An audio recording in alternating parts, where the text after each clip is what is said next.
Hai adik-adik Disar Pintar, kali ini kita akan belajar materi IPS tentang perjuangan dalam mempertahankan kemerdekaan. Simak pembahasannya ya. Dalam mempertahankan kemerdekaan, Indonesia melakukan dua macam perjuangan. Ada perjuangan fisik yang ditempuh dengan cara perang, kemudian ada perjuangan diplomasi atau perundingan-perundingan. Yang akan kita bahas pada bagian ini adalah perjuangan fisik dengan cara perang. Perjuangan fisik di beberapa daerah pasca proklamasi kemerdekaan diantaranya Pertempuran Ambarawa, Bandung Lautan Api, Pertempuran Surabaya, Pertempuran Medan Area, Puputan Margarana di Bali, Pertempuran 5 Hari di Semarang, Peristiwa Merah Putih di Manado, dan perjuangan menghadapi agresi militer Belanda. Yang pertama, Pertempuran Ambarawa. Terjadi pada tanggal 20 Oktober sampai 15 Desember tahun 1945. Tujuan sekutu tiba di Ambarawa yaitu untuk membebaskan tentara Belanda yang ditawan oleh Jepang. Namun, ternyata tawanan Belanda tersebut malah dipersenjatai dan mengakibatkan kemarahan Gubernur Mr. Wongsonegoro serta rakyat setempat. Pada peristiwa ini, Sekutu mencoba menduduki dua desa di sekitar Ambarawa.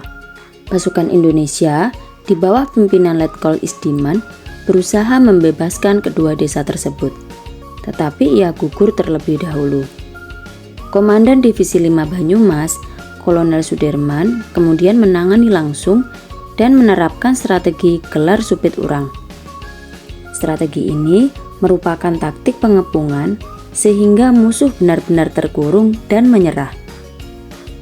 Untuk memperingati peristiwa ini, pada tanggal 15 Desember diperingati sebagai Hari Infanteri. Yang kedua, peristiwa Bandung Lautan Api yang terjadi pada tanggal 23 Maret sampai 24 April tahun 1946. Yang melatar belakangi peristiwa ini yaitu pasukan Inggris atau Sekutu menuntut rakyat Indonesia untuk menyerahkan senjata api dan mereka ingin menguasai markas peninggalan persenjataan Jepang di Bandung. Kemudian Sekutu memberi ultimatum bahwa rakyat harus mengosongkan Bandung Utara.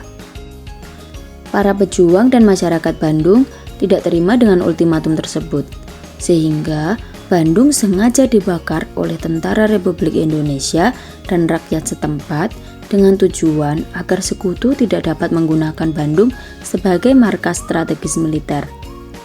Pertempuran yang paling besar terjadi di desa Dayakolot, di mana terdapat gudang amunisi besar milik tentara Sekutu. Muhammad Toha berhasil meledakkan gudang tersebut dengan dinamit. Kemudian peristiwa Pertempuran Surabaya terjadi pada tanggal 27 Oktober sampai 20 November tahun 1945. Yang melatar belakangi peristiwa tersebut yaitu Belanda mengibarkan benderanya yaitu merah putih biru di Hotel Yamato atau Hotel Orange.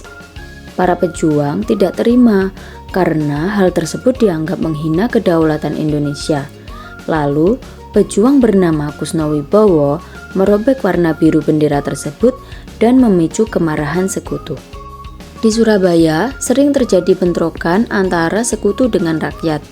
Bentrokan bersenjata di Surabaya memuncak dengan tewasnya Brigadir Jenderal Malabi, yaitu pimpinan tentara Inggris untuk Jawa Timur.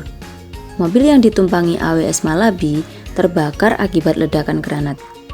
Kemudian, Sekutu memberi ultimatum agar rakyat Surabaya meletakkan senjata di tempat yang ditentukan dan menyerahkan diri pada batas waktu 10 November 1945 pukul 6 pagi. Jika tidak, Surabaya akan digempur dari darat, laut, maupun udara. Mendengar ultimatum tersebut, rakyat menolak karena Republik Indonesia waktu itu sudah berdiri. Pada tanggal 10 November tahun 1945, Sekutu benar-benar menyerang Surabaya dari darat, laut, maupun udara.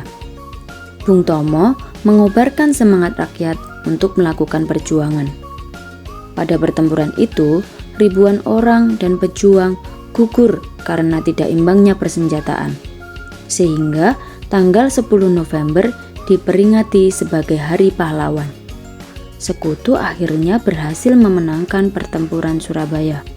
Nah adik-adik, itu tadi pembahasan kita tentang IPS, perjuangan fisik dalam mempertahankan kemerdekaan. Sampai jumpa di pembahasan berikutnya ya adik-adik di Share Pintar. Salam sukses dan selamat belajar.